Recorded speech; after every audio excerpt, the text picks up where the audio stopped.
I'm always interested in the unknown and the mysterious things. The Tang Dynasty is said to be the most prosperous period in the Chinese history.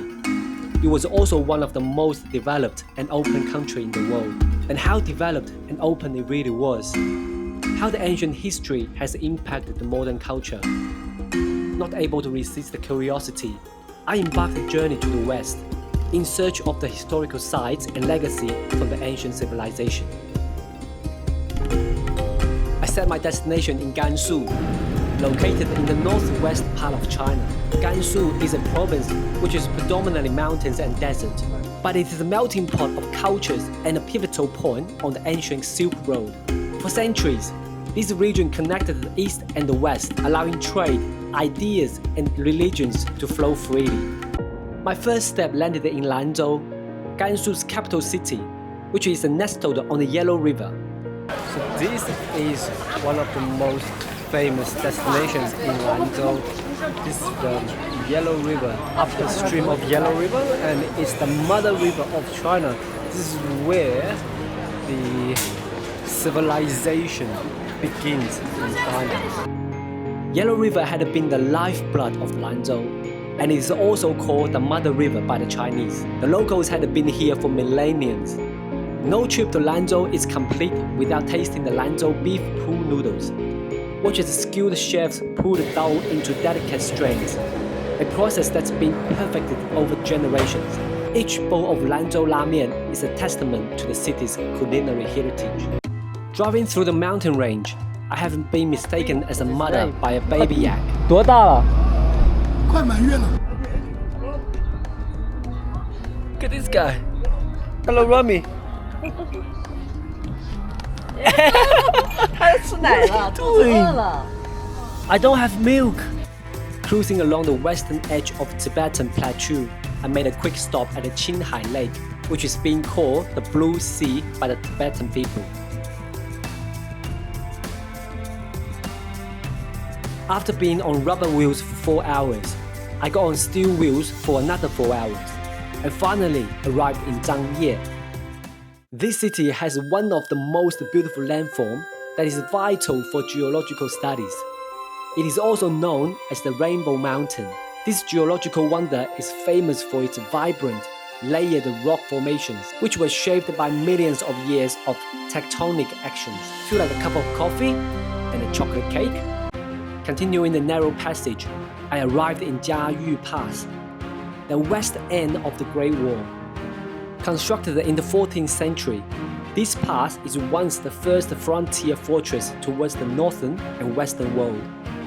It is also the gateway on Silk Road for merchants from the Central Asia, Middle East, and Europe. All these are different passes.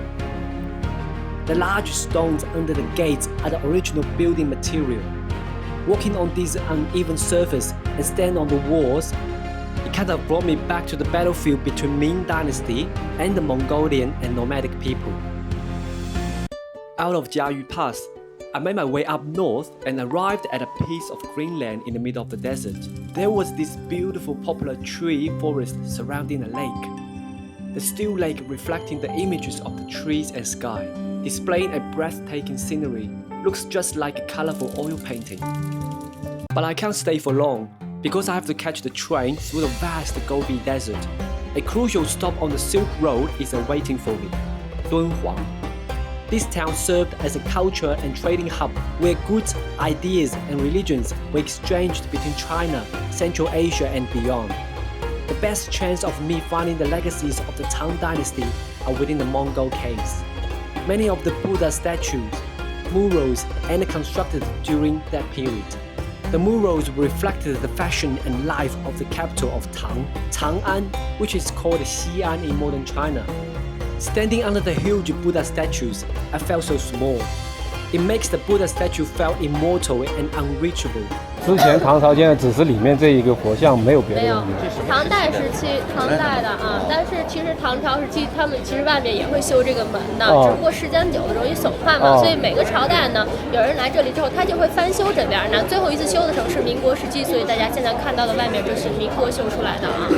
Thousands of Buddhist statues and temples were constructed in China during that time.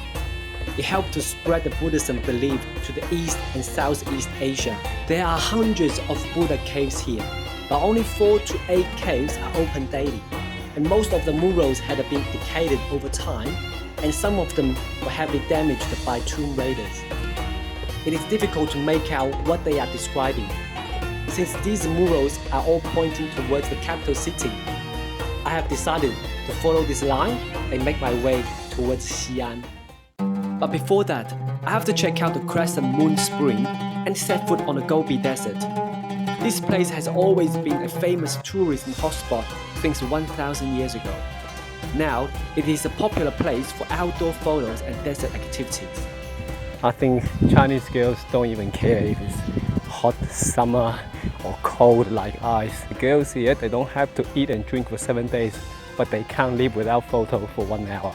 It doesn't look that high, but to climb up the sand, every step you take up, you have to slide down a bit. Unless you take this chain ladder. But I'm already puffing.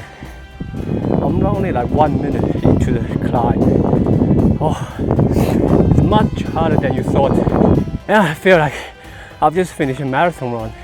I climbed a lot of mountains, but this dune, it looks way harder than it seems. It's well worth it to come up to the top. When you climb up this small dune, you realize it's only a small step into the big, huge, vast desert. There are higher, longer, multiple dunes behind for your journey.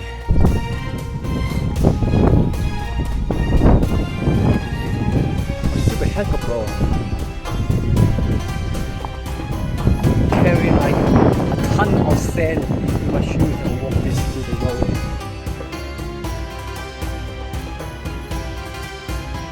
My journey to the west is concluded, but it is just the beginning.